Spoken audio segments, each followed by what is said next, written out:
Au début régnaient les ténèbres. Et soudain, le Big Bang a donné naissance à des éléments dont l'expansion est infinie.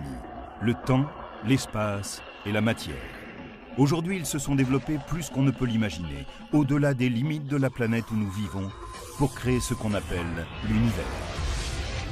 Sommes-nous seuls? Ou y a-t-il une autre planète comme la Terre quelque part dans l'univers?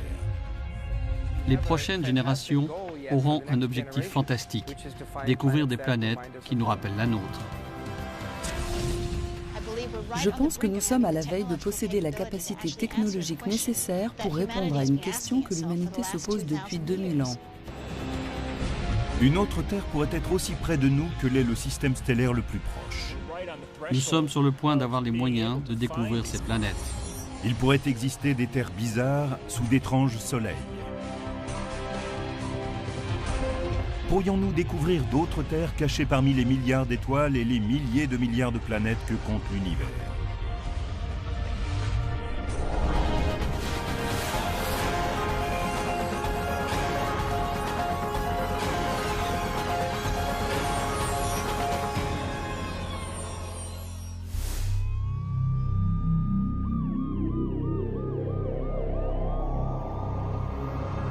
Existe-t-il quelque part dans l'univers une autre Terre? C'est peut-être une des plus vieilles questions que se pose l'humanité depuis qu'elle regarde les étoiles. Les hommes, assis autour du feu, regardaient les étoiles et imaginaient que celles-ci étaient d'autres feux autour desquels se réunissaient d'autres tribus. Que veut-on dire exactement par une planète comme la Terre? Qu'elle puisse abriter des formes de vie comme celles que nous connaissons. En résumé, la vie a besoin de 3 éléments de base pour exister. Il lui faut un milieu liquide quelconque pour que s'y produisent des réactions chimiques. Et nous pensons que l'eau est le liquide le plus vraisemblable pour cette opération, car elle est prédominante dans l'univers.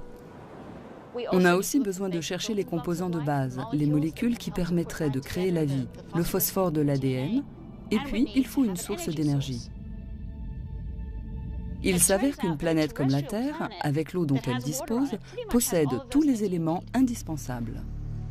Les planètes capables d'abriter des formes de vie comme celles que l'on trouve sur Terre ne doivent pas forcément être des copies conformes de notre planète. C'est un peu comme le fait qu'il existe différents types de maisons. Si vous allez dans une ville, vous verrez de grandes demeures et des maisons plus petites, plus modestes, avec simplement 2 pièces. Et puis dans d'autres villes, vous trouverez des studios, des gratte-ciels et encore d'autres formes d'habitat. Elles abritent toutes des êtres humains de même que toutes ces planètes peuvent abriter la vie. C'est un peu comme cela quand on explore l'univers. On cherche des habitats de toutes sortes et on reste à l'affût de tout ce qui peut receler une forme de vie.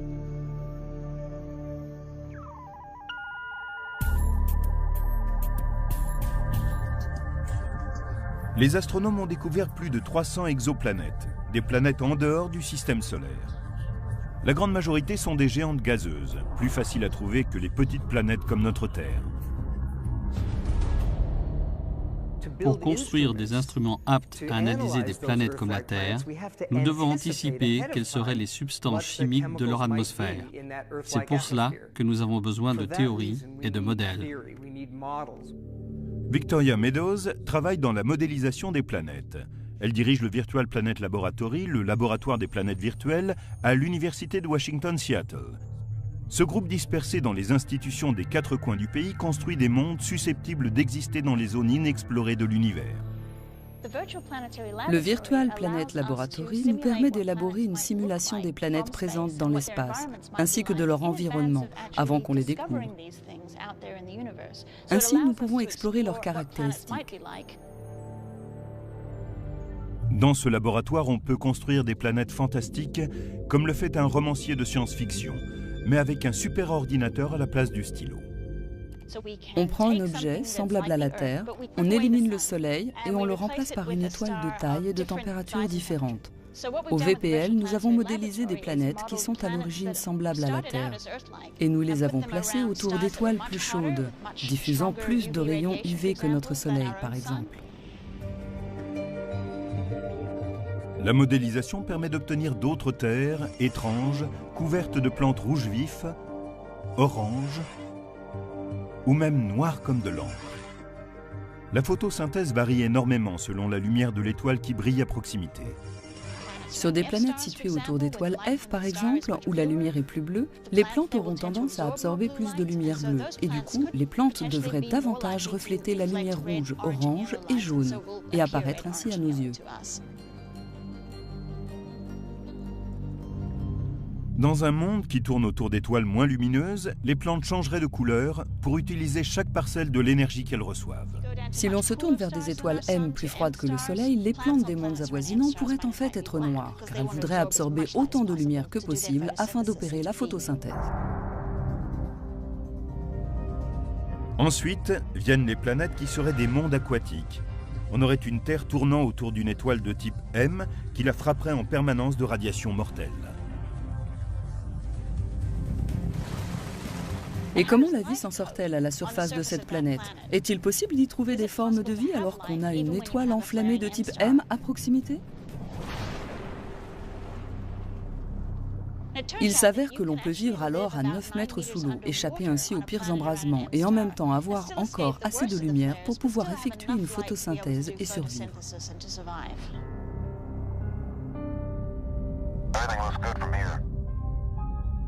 De futures missions d'exploration se profilent à l'horizon et de nombreux spécialistes planchent sur les outils qu'il leur faudra pour détecter des formes de vie sur une planète lointaine. La vie produit des gaz, la vie pue, on peut la sentir. On cherchera donc ces gaz à l'aide de spectromètres à haute résolution. Ce que nous avons vraiment besoin, c'est de prendre la lumière d'une autre planète comme la Terre et de l'analyser pour découvrir la composition chimique de son atmosphère. Localiser ces planètes est le talent particulier de l'astronome Geoffrey Marcy de l'Université de Berkeley en Californie. Avec son collègue Paul Butler, ils ont trouvé plus d'exoplanètes que qui que ce soit d'autre.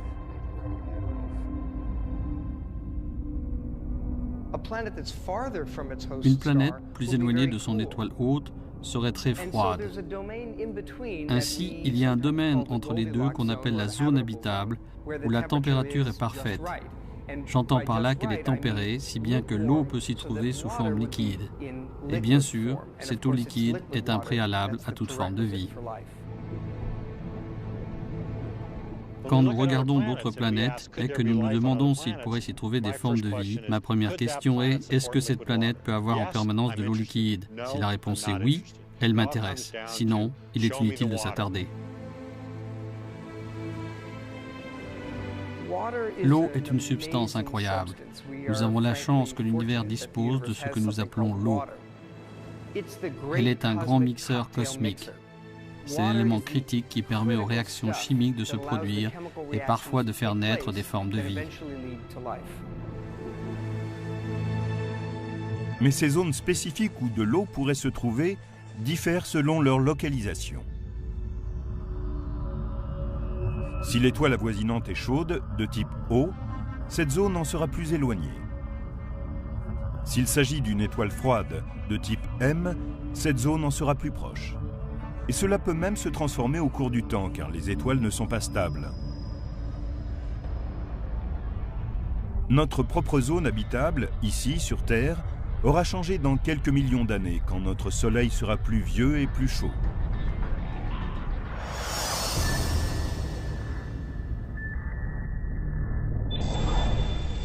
La technologie actuelle ne permet pas de photographier des exoplanètes lointaines.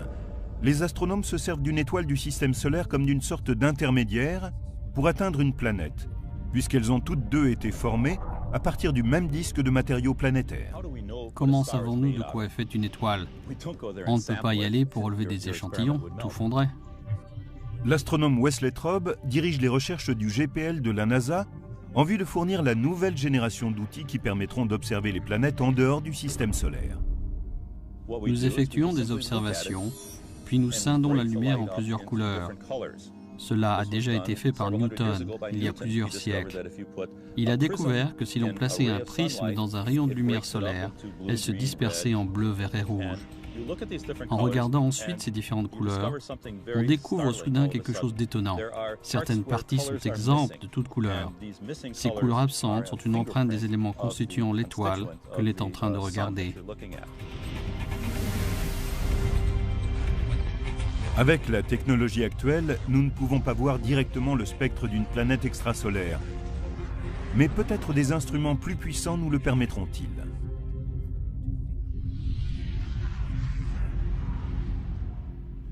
Si on observe cette lumière venant de la planète et qu'on la disperse avec un prisme ou un instrument analogue, on peut dire de quoi est constituée cette planète. C'est ainsi que nous savons si elle possède de l'oxygène, comme notre atmosphère, si son atmosphère contient de la vapeur d'eau, de l'ozone, du dioxyde de carbone et de l'oxyde d'azote. Et rien dans l'univers ne demeure fixe avec le temps. Quand notre Terre s'est formée il y a 4,5 millions d'années, son atmosphère était très différente de ce qu'elle est aujourd'hui. Victoria Meadows et son équipe ont pour objectif d'anticiper et d'élaborer des modèles d'autres planètes semblables à la Terre. Il serait un peu irréfléchi de ne rechercher que des planètes riches en oxygène et au même stade de développement que nous. En effet, quand on cherche des mondes habitables, ils peuvent être extrêmement différents. Il peut y en avoir de toutes sortes. Et si nous découvrons une autre Terre, quelles sont les chances d'y rencontrer une civilisation avec laquelle nous puissions communiquer ?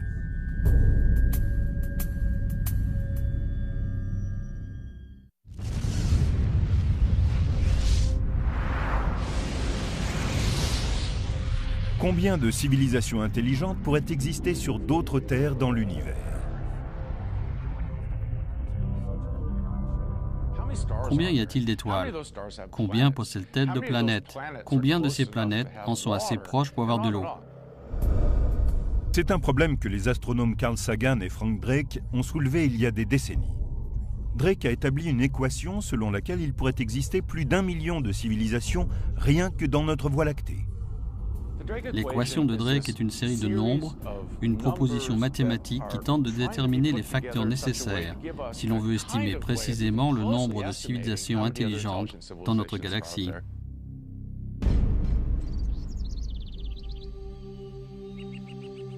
Peter Ward, professeur de géologie et de paléontologie à l'Université de Washington-Seattle, pense que l'équation de Drake surestime largement le nombre de civilisations avancées qui pourraient exister sur d'autres terres de l'univers. Peter Ward et Don Brownlee, astrophysiciens, expliquent dans leur ouvrage Rare Earth, Terre rare, pourquoi selon eux les formes de vie complexes telles que les animaux ou les humains sont sans doute rares. Nous avons commencé à penser que c'était trop simpliste, que d'autres éléments étaient en jeu. Ward cite un nombre de facteurs qui tendraient à diminuer les estimations de Drake quant au nombre de formes de vie avancées qui pourraient exister dans la Voie lactée et par extension dans l'univers. Tout d'abord, il y a la tectonique des plaques ou des rives des continents. Certains se demandent quelle est la relation avec la fréquence des formes de vie sur la planète.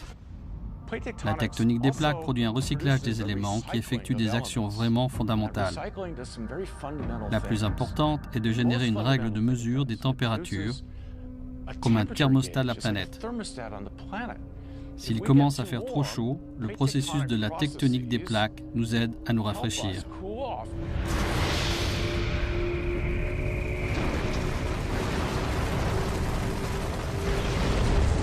Ensuite, il y a la présence de métal sur la planète. En second lieu, si on veut être une civilisation intelligente, il vaut mieux avoir du métal.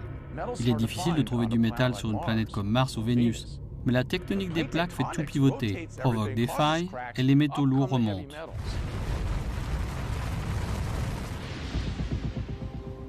De quoi avons-nous besoin d'autre? Nous avons besoin d'une Jupiter protectrice. Le fait qu'il y ait une géante gazeuse comme Jupiter à la forte attraction gravitationnelle aux confins du système solaire protège les planètes intérieures et ses éventuelles terres d'impacts fréquents qui pourraient être catastrophiques. C'est parce que les planètes comme Jupiter, par leur force gravitationnelle, balayent au loin les astéroïdes et les comètes.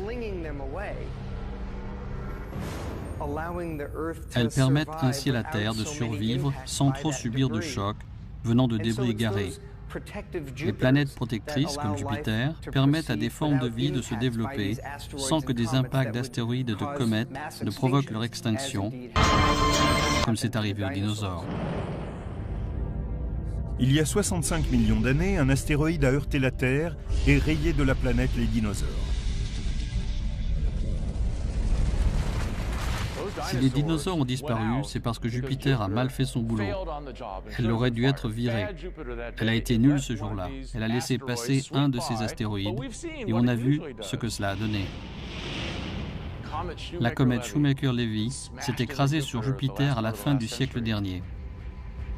Tel est le rôle de cette planète. C'est important d'avoir une planète comme Jupiter à l'intérieur du système galactique. La plupart des astrophysiciens concentrent leurs efforts dans la recherche de mondes situés dans la zone habitable, autour d'une étoile. Mais Ward et son co-auteur pensent que la position de la planète à l'intérieur de la galaxie est également un élément important. C'est pour cela que nous avons défini ce que nous appelons la zone galactique habitable, une zone à l'intérieur de la galaxie qui n'est ni trop proche ni trop lointaine. C'est la zone que nous appelons Goldilocks dans notre galaxie. Ils ont établi 9 facteurs caractéristiques de ce qu'on appelle une zone galactique habitable.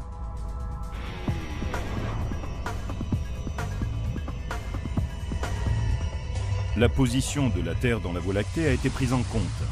Elle est à l'écart des étoiles à neutrons mortels, des trous noirs et des funestes sursauts gamma.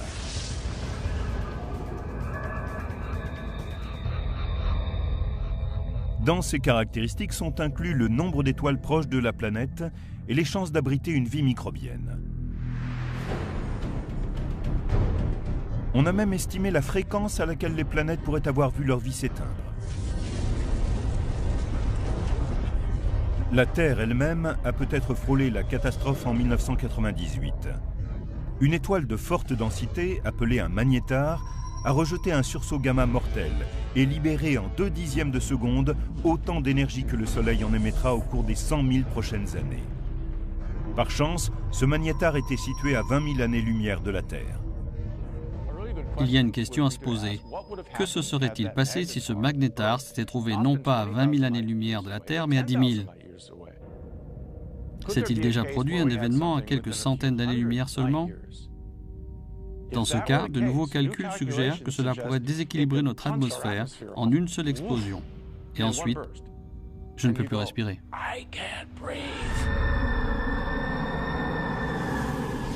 C'est une catastrophe et c'est parfaitement possible. Les humains ne sont peut-être que le résultat d'un coup de chance cosmique. Les hypothèses optimistes de l'équation de Drake ne tiennent pas la route face à ce que les spécialistes ont appris au cours des dernières décennies. L'équation de Drake était une construction remarquable, mais elle a été élaborée dans les années 60. Nous avons donc ajouté des éléments qui n'étaient pas connus à l'époque, et je pense que cela la rend plus fiable. Et finalement, cela réduit les hypothèses, et je pense que le chiffre de millions de civilisations avancées ne peut plus être défendu.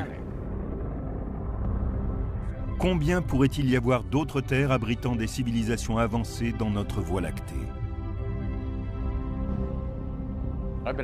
On m'a déjà demandé de nombreuses fois de faire une prédiction, et disons qu'il y en a une à laquelle je consens. Il peut y avoir plus d'une civilisation, mais moins d'1 million. Les astrophysiciens concentrent leurs recherches sur la découverte d'autres planètes comme la Terre, et ils pourraient finalement trouver une autre civilisation. Mais déjà, l'exploration d'autres terres pose d'immenses défis techniques aux spécialistes. Contrairement aux étoiles qui ont pu être cataloguées, les planètes ne peuvent être aperçues avec la technologie actuelle. Une planète, quand elle est à des années-lumière, est presque au sommet de son étoile quand on la voit de l'extérieur du système solaire. Et le pire, c'est qu'une planète semblable à la Terre, mais plusieurs fois plus grande, ne reflète qu'une quantité infinitésimale de la lumière de son étoile. Nous avons ainsi une étoile brillante et une planète 10 milliards de fois plus pâle. Pour beaucoup d'entre nous, il est difficile d'imaginer ce qu'est réellement 10 milliards de fois. Mais prenons une luciole, une toute petite luciole avec une lumière très faible, et supposons que cette luciole tourne autour d'un phare.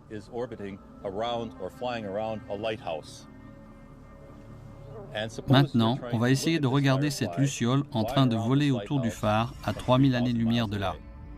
Voilà à quoi cela ressemble. En admettant qu'on ait trouvé la tâche que représente la luciole, il faut ensuite imaginer ce qu'elle respire en analysant le gaz qu'elle exhale. C'est le genre de défi auquel fait face un astrophysicien qui doit d'abord trouver une planète et ensuite imaginer l'atmosphère de cet objet semblable à la Terre.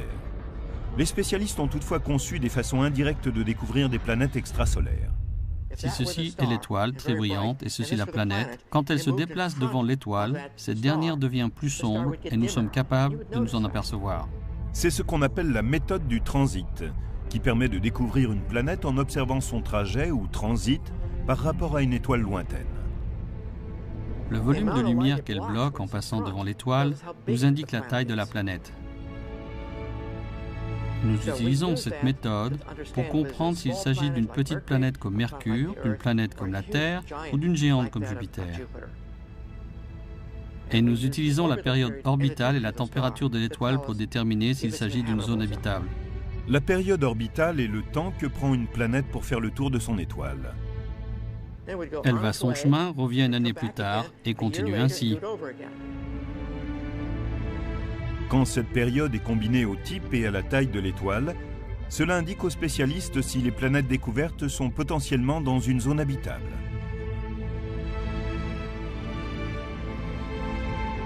La méthode du transit fonctionne si l'observateur ou le télescope est dans le même plan que l'étoile et ses planètes.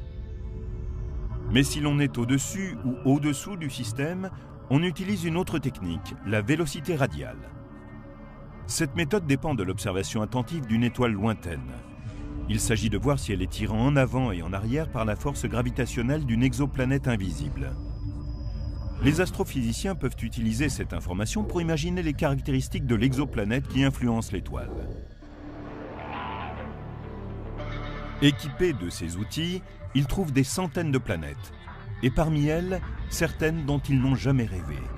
Des super-terres,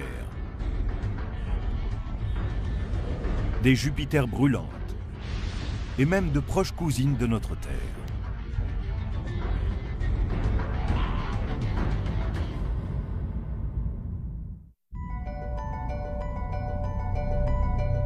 Au cours de cette recherche de planètes de type terrestre, parmi les milliards d'étoiles que compte l'univers, les astronomes ont trouvé une relation entre la composition d'une étoile et la probabilité qu'elle ait des planètes autour d'elle.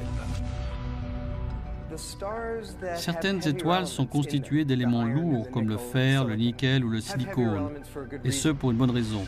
Elles se sont formées à partir de nuages moléculaires de la Voie lactée qui se sont effondrés pour former une étoile. Dans ce processus, elles ont laissé autour d'elles de la matière placentaire qui s'est parfois coagulée en planètes. Il est évident que les étoiles qui comprennent beaucoup d'éléments lourds formeront des planètes qui en prendront également en quantité. La proportion d'éléments lourds dans une étoile est appelée sa métallicité, ce qui ne signifie pas forcément qu'elle contient beaucoup de métal au sens habituel. Pour un astrophysicien, un métal est tout élément plus lourd que l'hydrogène ou l'hélium. De ce fait, le lithium est un métal, le soufre est un métal, le chlore est un métal, et pas seulement le fer, l'or ou l'argent. Une exoplanète semblable à la Terre ne doit pas seulement avoir des éléments lourds dans sa composition et se situer dans la zone habitable d'une étoile. Elle doit aussi être de la taille qu'il faut pour abriter des formes de vie. Cela signifie que sa taille doit lui permettre d'avoir une atmosphère, un système de tectonique des plaques et des volcans, ces points étant essentiels pour réguler la température. Pour que cela soit possible, les spécialistes estiment qu'une planète doit faire au minimum un tiers de la masse de la Terre. Et à l'autre bout de l'échelle, elle ne peut pas excéder 10 fois la masse de la Terre. Ce n'est qu'au cours de la dernière décennie que l'existence d'exoplanètes est passée de la théorie à la réalité. Il y a un peu plus de 10 ans, nous ne connaissions aucune planète extrasolaire. Nous ne connaissions que celles qui tournaient autour du Soleil. Maintenant, nous avons découvert qu'il y en avait autour d'autres étoiles. Et ce qui est passionnant, c'est que certaines sont peut-être habitables et qu'il y a une chance qu'elles abritent une forme de vie. Parmi les centaines d'exoplanètes déjà découvertes, certaines pourraient ne pas avoir le profil familier de celles du système solaire. Nous avons trouvé d'étranges Jupiters qui orbitent très près de leur étoile. Ce sont des torches brûlantes et ces planètes arrivent sans aucun doute près de leur étoile en migrant vers l'intérieur.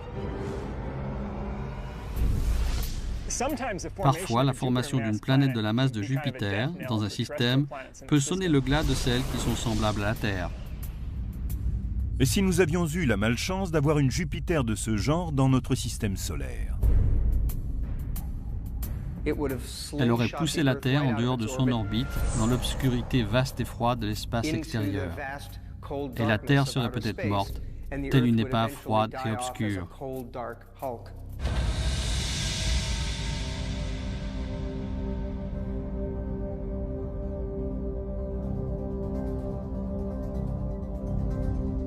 Plus de 300 exoplanètes ont été repérées et on en découvre constamment. Mais la majorité ne sont que de monstrueuses géantes gazeuses énormes qui ont peu de chances d'être semblables à la Terre. Dans la constellation de Pégase, à environ 50 années-lumière de la Terre, se situe la planète 51 Pégasi b. Cette géante gazeuse est aussi grande que Jupiter, mais comme elle orbite beaucoup plus près de son étoile, elle est la première à avoir été découverte en dehors de notre système solaire. Elle fait le tour de son étoile en 4 jours seulement.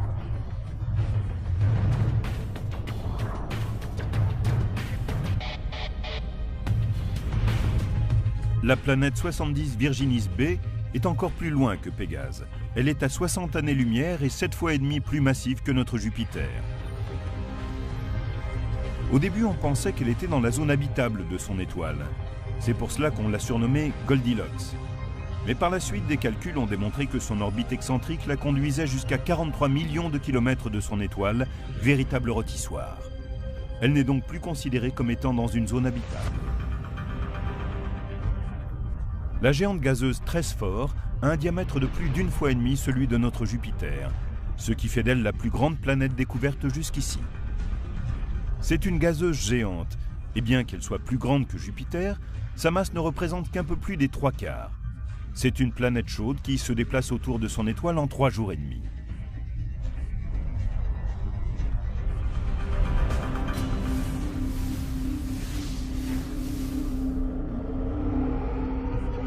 Les astrophysiciens n'ont pas découvert de planètes comme la Terre en dehors de notre système solaire, parce qu'ils ne sont toujours pas en mesure de détecter des planètes rocheuses relativement petites comme elles. La technologie n'est pas encore au point. Mais ils ont eu plus de chance en ce qui concerne les super-terres. En réalité, on a pu découvrir des planètes susceptibles de se trouver dans une zone habitable autour d'autres étoiles. Il y a un exemple classique, c'est la planète Gliese 581c. Le système de Gliese 581 est situé à environ 20,5 années-lumière de la Terre, dans la constellation de la Balance. Gliese 581 fait 5 fois la masse de notre Terre. On avait quelque espoir qu'elle soit la première planète semblable à la Terre découverte dans la zone habitable d'une étoile, mais cela s'est révélé faux. Elle ne correspond pas tout à fait aux critères. Au lieu d'être une super-Terre, ce serait une super-Vénus. Elle serait comme notre Vénus, mais plus chaude, avec une température possible de 600 degrés. Et elle serait également plus massive que Vénus. Mais Gliese 581c a une parente un peu plus lointaine et plus froide. C'est Gliese 581d. Celle-ci est localisée aux confins de la zone habitable, là où il fait plus froid. Quand on la regarde au début, on se dit qu'elle est un peu trop froide, mais il s'avère que si la planète possédait suffisamment de gaz à effet de serre, elle pourrait être assez chaude.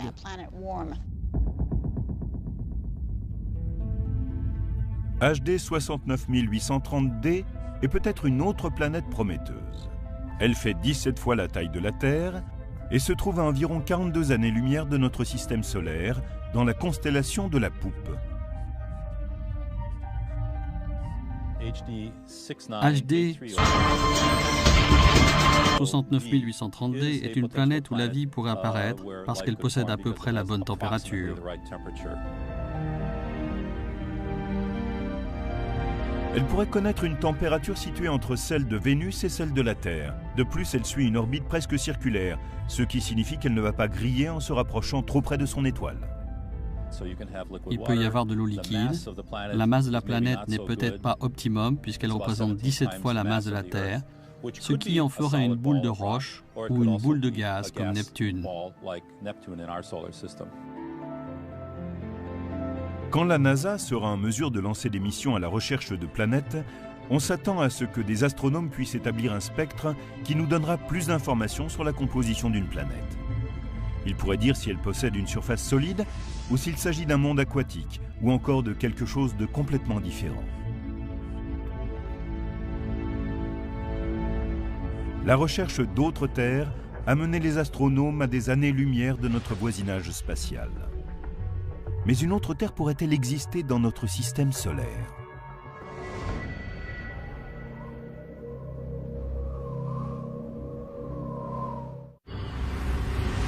Tandis que les astronomes regardent les systèmes stellaires, qui sont à des années-lumière, dans l'espoir de trouver une autre planète bleue, d'autres terres sont peut-être plus proches que cela. Imaginons que nous revenions en arrière, il y a 3,5 milliards d'années, et que nous observions notre système solaire. Nous verrions alors 2 planètes bleues. Sur la Terre, de l'eau, une atmosphère de dioxyde de carbone, des conditions tempérées et des formes de vie. Maintenant, imaginons que nous nous déplacions un peu au-dessus de Mars. On y voit de l'eau en surface, une atmosphère épaisse de dioxyde de carbone, des conditions tempérées et peut-être des formes de vie. Les 2 planètes ont commencé à évoluer et la Terre est restée habitable.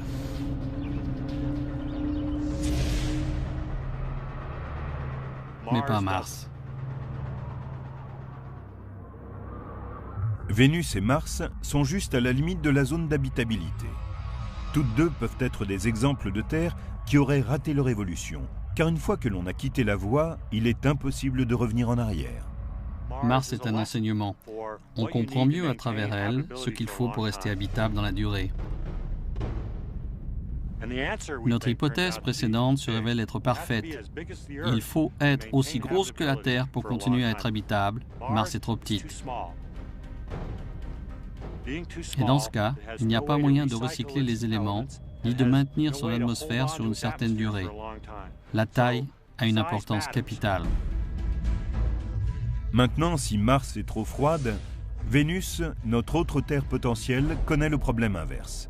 Elle est trop chaude.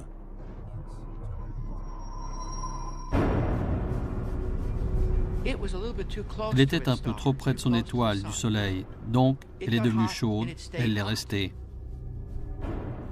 Tous les éléments, comme le dioxyde de carbone ou le CO2, qui ont permis la formation de la Terre, ont présidé à celle de Vénus.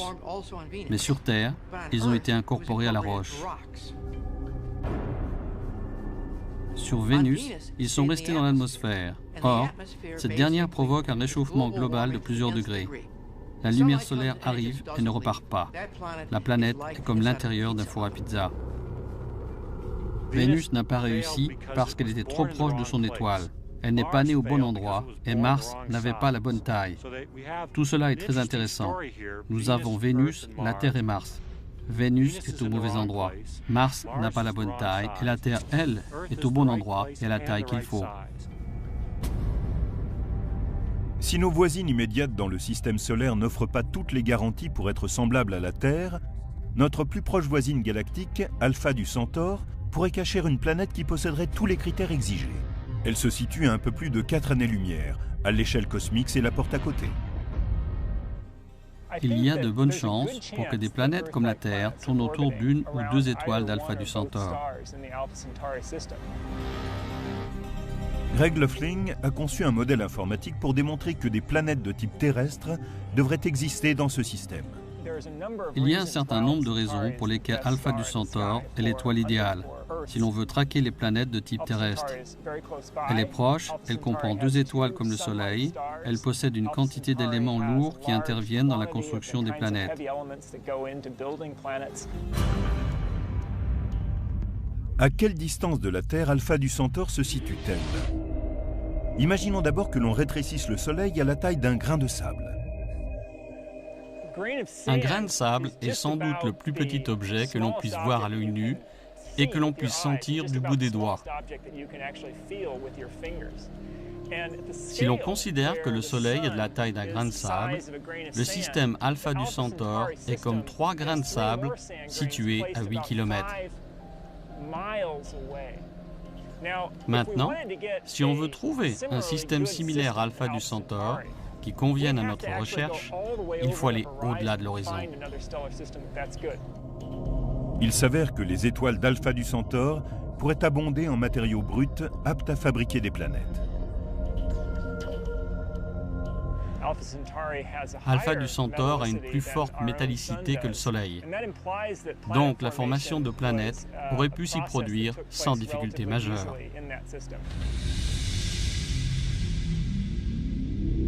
Enfin, les 2 étoiles principales d'Alpha du Centaure apportent un avantage supplémentaire.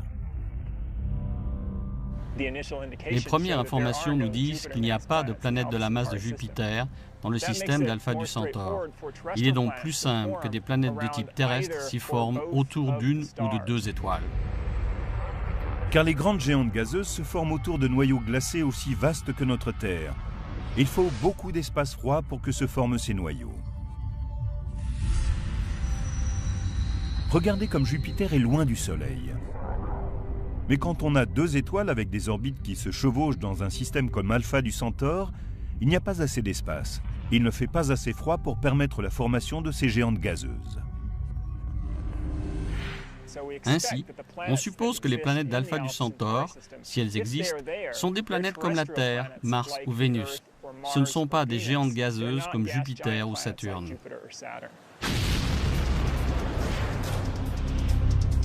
Et si nous pouvions enquêter sur le nombre de planètes comme la Terre qui existent dans notre partie de l'univers? Si l'on pouvait observer directement l'atmosphère d'une autre Terre située à des années-lumière.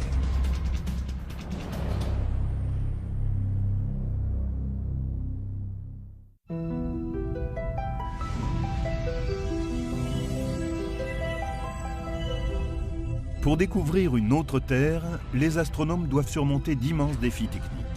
Comment scruter une planète lointaine? C'est un problème que la NASA a abordé comme pour la conquête de la Lune, en établissant des projets qui s'étendent sur des décennies.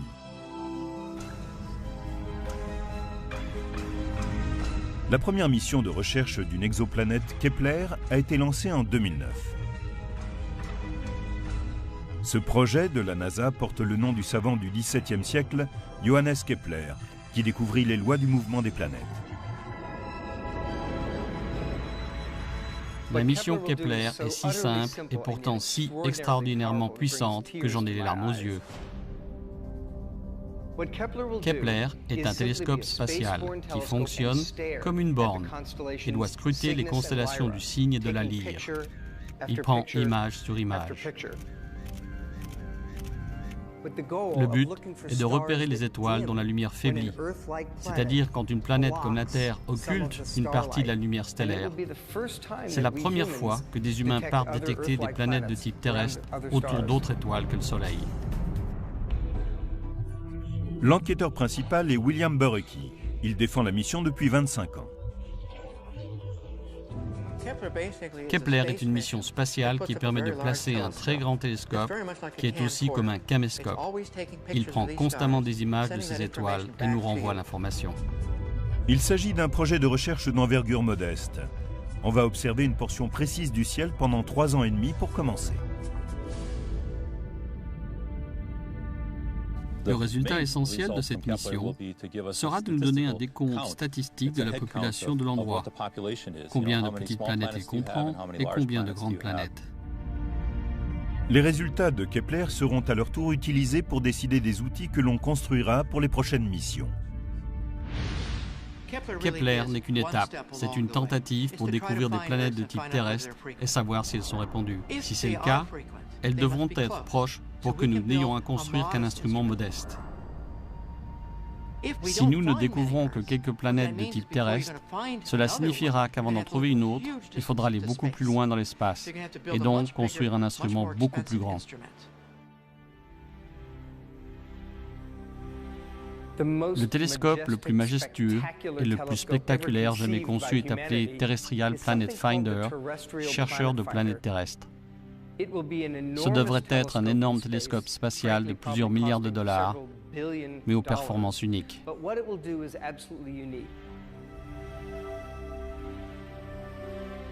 Il serait le premier télescope à prendre des images de planètes de type terrestre.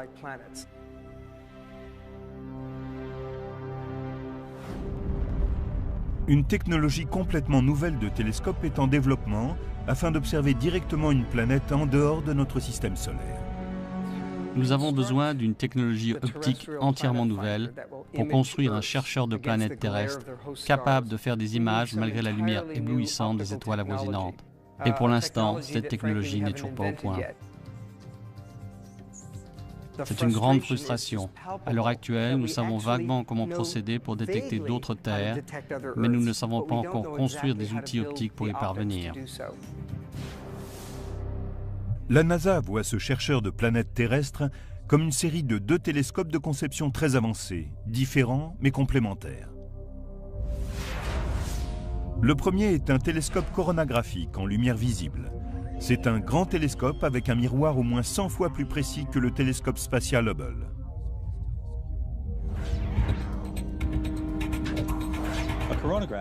Un télescope coronographique est un télescope qui collecte la lumière d'une étoile et la concentre à l'autre bout, comme un télescope normal.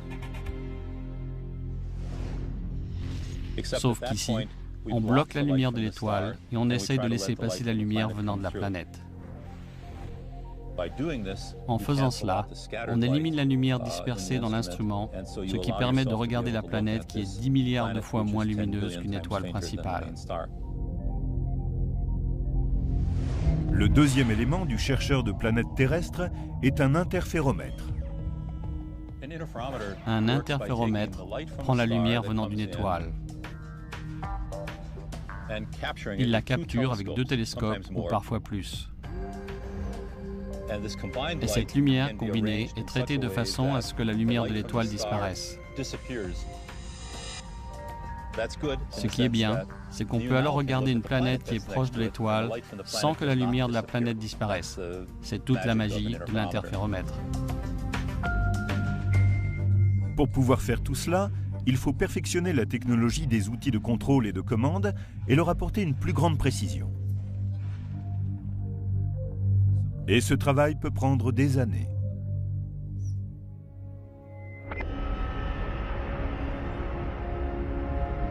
Ce but ultime de l'astronomie, découvrir une autre Terre en dehors du système solaire, a poussé les spécialistes à spéculer sur la façon dont une telle découverte nous affecterait. Je pense que si nous trouvons quelque part une autre Terre, cela aura un énorme impact sur la société. Je suis certaine que nous ne sommes pas seuls, que nous ne sommes que l'un des nombreux sites de vie potentiels. Et je pense que cela provoquera un énorme choc dans l'esprit des gens. Il est également possible que nous soyons uniques dans l'univers et que l'on puisse en effet découvrir des planètes semblables à la Terre, mais qu'elles n'abritent pas d'êtres intelligents. Rappelons-nous une chose importante. Il est possible que nous, humains, représentions un coup de chance dans l'arbre de l'évolution. Un brin de paille, si vous voulez, arrivé dans la savane de l'Est africain il y a 2 millions d'années. Ces hominidés ont occupé un créneau très rare qui ne s'était encore jamais présenté sur Terre depuis 4 milliards d'années.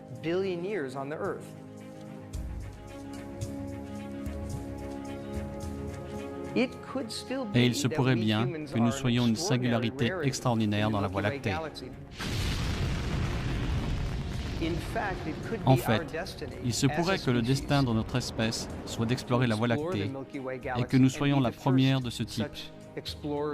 Dans ce cas, nous aurions pour mission de découvrir parmi les étoiles nos racines chimiques et biologiques. We have a TV picture now.